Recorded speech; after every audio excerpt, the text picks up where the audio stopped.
Jam 11.15 pagi, Pak Lalu Anwar datang menemui penulis di warung Tartel. Pak Lalu Anwar datang dari rumahnya di Gelang, Dasan Lekong, Lombok Timur, yang jauhnya sekitar 50 km atau 1 jam 20 menit perjalanan dengan mobil. Pak Lalu Anwar datang dengan istrinya yang juga bekerja di bidang kesehatan.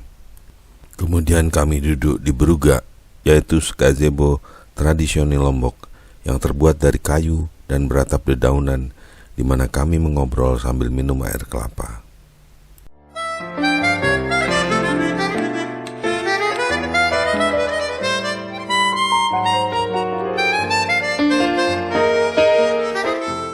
Penelitian Bu Siti Helmiati, di mana penulis dan Pak Lalu Anwar menjadi anggota timnya, berjudul Pemanfaatan Budaya Islami Sasak dalam pengembangan posyandu di lingkungan masjid untuk meningkatkan kunjungan posyandu di Kabupaten Lombok Timur, Nusa Tenggara Barat. Penulis akan menceritakan ringkasan penelitian itu karena relevan dengan salah satu misi bakti sosial Departemen Konservasi Gigi Fakultas Kedokteran Gigi Universitas Indonesia Juli 2024 di Desa Sengkol, yaitu melakukan upaya pencegahan stunting.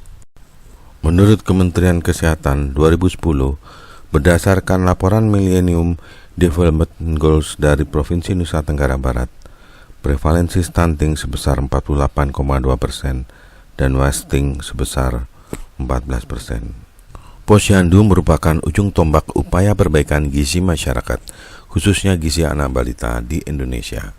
Namun partisipasi peserta pos pelayanan terpadu di Provinsi Nusa Tenggara Barat sangat rendah, yaitu kurang dari 10%. Hal itulah yang mendorong Ibu Siti Helmiati yang lahir dan dibesarkan di Lombok membuat penelitian operasional untuk mengembangkan suatu pendekatan yang dapat mendorong partisipasi masyarakat ke posyandu.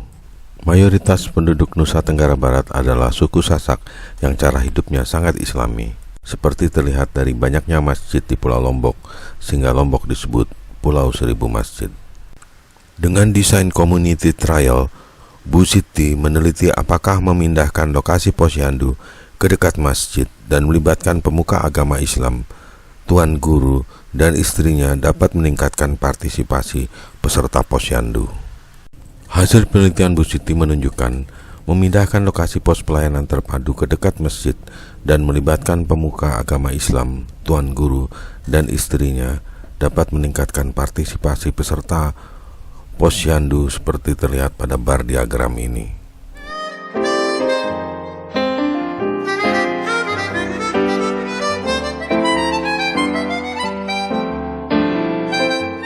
Saat penulis diajak Ibu Siti Helmiati dan Pak Lalu Anwar melihat rapat dan diskusi tentang rencana penelitian dengan beberapa kepala desa dan ibu-ibu kader kesehatan di Kecamatan Terara, ada suatu hal yang memprihatinkan penulis, yaitu perilaku merokok pria setempat.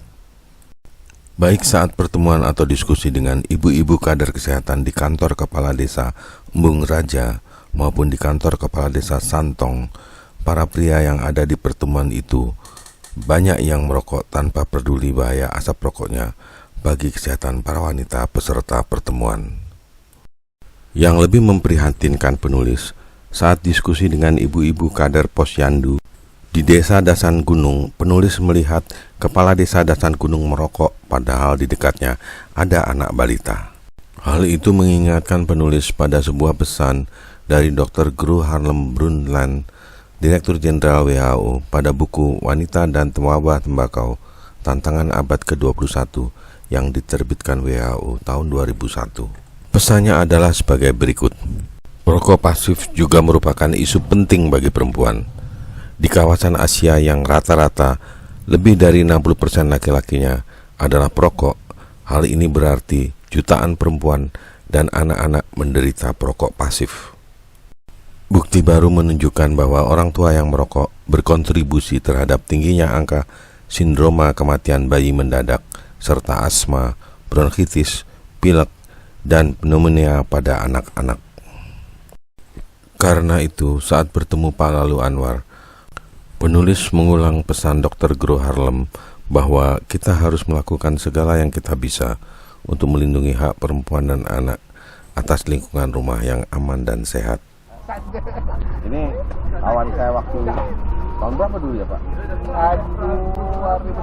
2011 penelitian di Terare mengenai posyandu, memberdayakan ulama ya, tuan guru, sarana ibadah, tuan guru dan sarana ibadah untuk peningkatan cakupan posyandu.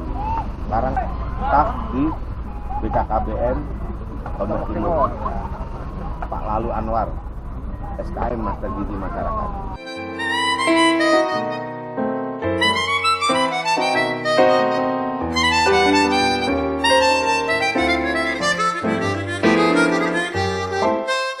Jam 11.45 pagi, Pak Lalu Anwar dan istrinya kembali ke rumah, dan rombongan bakti sosial kembali ke Hotel Montana untuk check out dari Hotel Montana. Berikut ini adalah suasana saat rombongan akan meninggalkan Montana. Barang yang masih ada ketinggalan di kamar, biasanya yang di kamar mandi ya, handuk, ya handphone tolong diamankan, dompet, ya aman.